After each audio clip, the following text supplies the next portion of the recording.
This is going to be a high-yield USMLE review for the GI system. This is the third part in the series. The topics we'll cover today are H. pylori, diverticulitis, ALF, foreign objects, upper GI bleeds, C. diff, and perforated peptic ulcers. No disclosures. We'll start with H. pylori.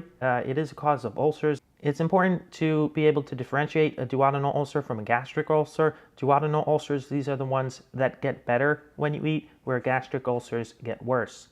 H. pylori also increases your risk for getting a maltoma. It is diagnosed with the urea breath test. Lastly, individuals from low-income countries are predisposed to getting H. pylori infections. Diverticulitis is also commonly tested.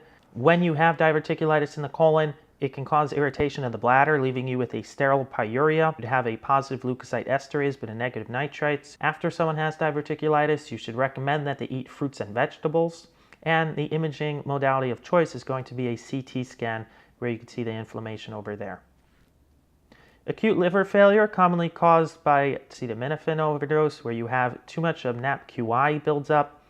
And the treatment for that is going to be NAC. Another cause of acute liver failure is ischemia. For example, after someone has a cardiac arrest, it's very common afterwards for the LFTs to be elevated because the liver was ischemic. Alcohol can also damage the liver, and you would see a 2-to-1 AST to ALT ratio there. And they may ask, what is the treatment for acute liver failure?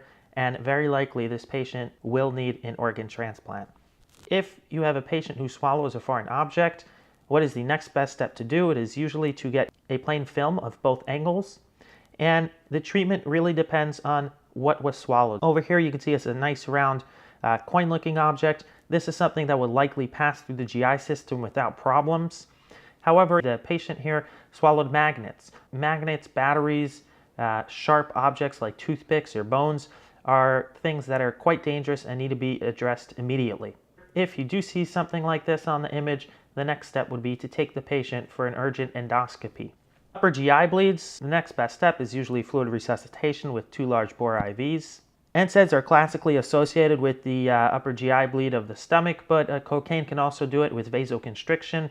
And because the body has time to reabsorb the blood as it passes through the bowel, the BUN to creatinine goes up. Regarding C. difficile, this is something that can happen in adults and in children. And chronic PPI use predisposes you to getting a C. diff infection.